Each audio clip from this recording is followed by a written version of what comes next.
Po nga maulan at natutuwa po ako at naabutan ko kayo kasi galing ako doon sa nakita ko po kasi na sako-sako yung binubuhat ng inyong mga kababayan dito at tinanong ko po at saan po si Mayor at dito po sa anniversary ng inyong kapatid na former Mayor Honorable Dato Ram Mamalo Angas at nandito kayo mismo at kasabay pa nito.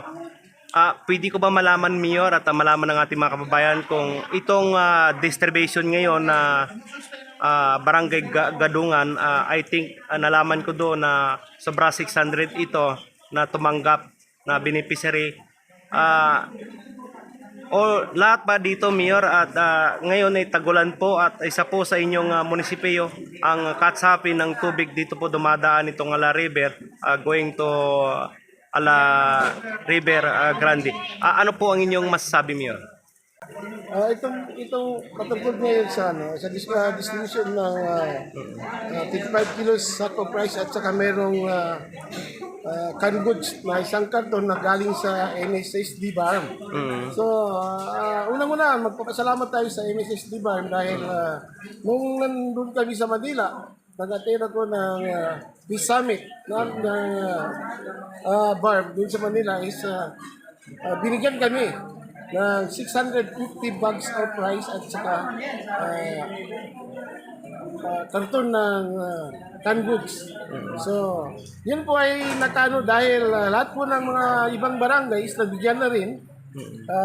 May mula sa LGU din, merong galing naman sa ating provincial governor.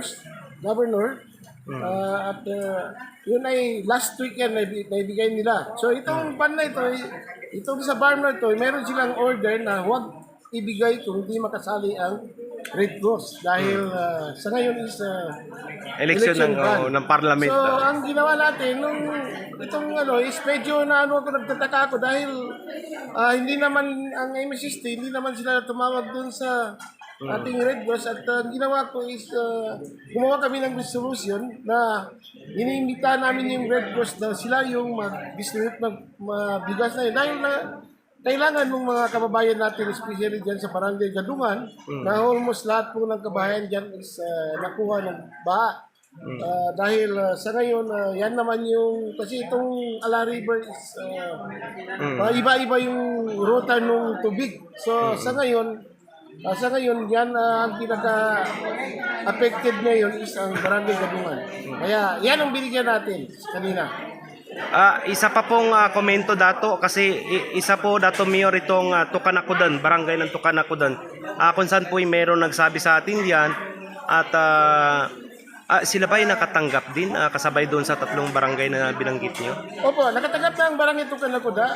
Alos kung man lang ang barangay Tukanakuda kasi ngayon is almost tingnan natin is no man's land na.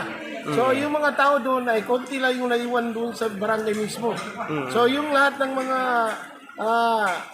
karamihan doon sa mga tao na residensya ng barangay Tukanakuris, nandiyan sa mga adjacent barangay tulad ng barangay Caridad ng Lambayong at barangay Sinibin ng Lambayong din. So, Tankudurat. So, Meron pa yata sa Bulod. meron din yung sa Bulod. So, every time na ito nagbabaha, binibigyan pa rin natin kahit alam natin na safe na sila doon. Dahil, siyempre, para sa kanilang barangay yon. So, yung barangay Bulod naman, binigyan din natin. Barangay Tugal, binigyan natin. Ang Kayamat, binigyan din. So, ang hindi lang namin sa ngayon na is barangay Papakan dahil alam mo, bago kami nagbigay pa nung municipal disaster risk reduction Management officer namin at sila yung nag-go signal kung kailan natin bigyan. Pero nandiyan, nakahanda yung munisipyo. Ang munisipyo po natin is hindi naman sa meron tayong ayuda na nakaredy dahil dito sa ating lugar is alam natin na flood prone area tayo. Tayo ang ginaka-catch basin ng Maguindanao del Sur. Umanga nga ako, Mayor, dahil ang natanong ko po ang inyong itong dream nyo ay talaga pong may pondo kayo na mga ayuda para po sa inyong mga tauhan. Sana po marami pang katulad nyo na namumuno na talaga pong ang pagdating sa itong supply o pamimigay ng ayuda, lalong-lalo na sa ganitong mga area, katulad ng itong bayan ng Datopiang, Dato Salibo, ay kakaiba po ang inyong ginagawa dahil ang inyo po ay hindi naubusan ng funding niyo. Opo, kahit kailan hindi kami naubusan ng pondo para dyan at nakahanda talaga yan. Kasi pag ang Dream Office kasi kailangan talaga merong naka-reserve dyan na ayuda para sa kwan. Kasi in case of emergency, automatic yan magbigay ka. Para mapansin ka naman nung ibang line agencies na paano sila tutulong sa iyo kung hindi ka maguna. Kaya ang dito sa Sultan Barangay, nangunguna si LGO bago yung mga ibang agency na magbigay sa amin. Kaya yun ang aking kung dito, ito yung ginagawa namin dito sa Sultan sa Barangay is kahit anytime na meron tayong ayuda na nandiyan, ang inaano lang namin kung baka yan maging ano na yan, mag-expire na yan. Kaya titingnan namin dahil kung malapit na yan mag-expire, inaalis naman natin o di kaya bibigay natin kaagad kahit walang calamity. Umanga po ako dahil Mayor, dahil pinuri din po kayo ng inyong chief of police dahil nakukuha natin minsan at nababalita natin kaugnay nga dito sa napapalapit na eleksyon, kauna-unaan itong member of parliament na kung saan po maigpit ang mga checkpoint, hindi lang dito sa inyo, kung saan po sa area ng BARM, ang inyo pong mga tauhan ay pinupuri kayo sa inyong mga suporta dahil nagagampanan nila ang tungkulin sa inyong suporta sa atin peace and order. At simula noon wala pang naitala na nagkaroon ng shoot accident sa inyo, Mayor. Opo, kasi naghanda naman yung mga alert team natin. Meron tayong emergency response team dyan na 24/7 nandyan sila sa munisipyo. Will train yan sila sa disaster. So, yan ang ginagamit natin katulad ng ating fire station at saka ating kapulisan. So, kailangan maging alert na tayo. Kaya yun ang matching order ko sa kanila at lahat po naman ng pangangailangan nila na ibibigay ng ating munisipyo sa kanila. Siguro pangalawang tanong na lang, Mayor, at kaya siguro ay last na tanong na lang. Kaya siguro sa inyong pagbabalik ay marami kayo natanggap na mga plaque na galing sa iba't ibang ayensa, Manila at saka dito sa BARM sa inyong trabaho.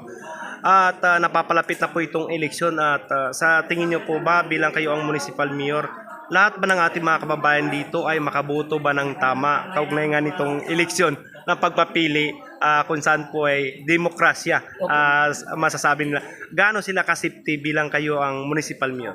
Opo, napakagandang tanong yan dahil kanina halos sa lahat ng commander dito sa Sultan sa Barangis, mapa 106 man, 105, 118, lahat po ng mga base dito, nandito kanina sa akin. Inimbitahan ko sila ito sa death anniversary ng namayapang late Mayor Ramdato Angas kanina. At yun nilang usapan namin kung paano namin gawin matiwasay at safety yung mga tao sa darating na election. Dahil dito sa Sultan sa Barangis, hindi natin ang practice natin dito is nagkakaisa kami. Kung ano yung gusto ng bawat isa, yun ang ano yun natin. Halimbawa, kung sino yung kandidato ng bawat isa, hindi natin yan inaano. Dahil binibigyan natin kalayaan ng ating mga butante. Freedom, silang mamimili. Yung election sa local election, ganun pa rin. Binibigyan din natin ng freedom yung mga butante.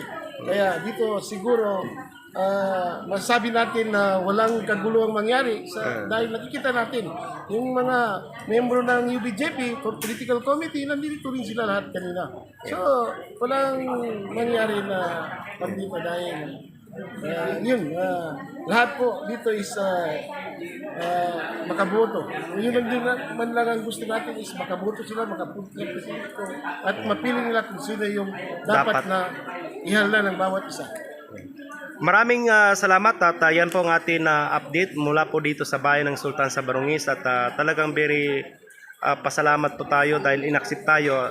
Dapat hindi tayo dito kasi anniversary nga ng kanyang kapatid at tayo po ay nagagalak at dahil sa kanyang very approachable at baka may panawagan kayo, Mayor, at ako po ay sumasaludo sa inyo dahil kayo po ay talagang low profile at nakakaintindi kayo. Kahit nakita ko po may mga bisita kayo pero inaccept nyo pa rin, Mayor. Baka may panawagan pa kayo, Mayor, na talagang sa ating kababayan ay manatiling maging alert at mamatsyag at maring itungo sa inyo kung may mga problema po.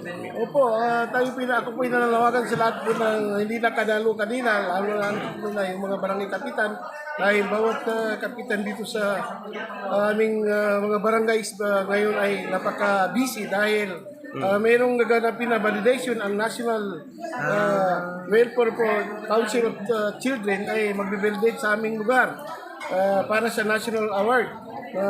Kami ay isa sa mga kandidato at sa kasulok itong award na ito is kami lang ang nabigyan. Dalawang munisipyo lang sa whole farm ang Sultan Sabarungis at saka Municipality of Mother Kabuntalan. Then tatlo lang kami sa Mindanao at 10 lang kami sa buong Pilipinas na ibabalidate. So, ayun, nagpapasalamat ako sa aking mga kapitan na lahat ng mga pangangailangan ay pakita namin pagdating ng national validators ay may pakita natin. Kaya sila ngayon, kanina medyo hindi Busy. lahat sila nakadalo at yung iba ay dumalo at sandalian lang dahil doon marami kaming inayos dahil by next week darating yung mag-validate na galing sa national sa amin.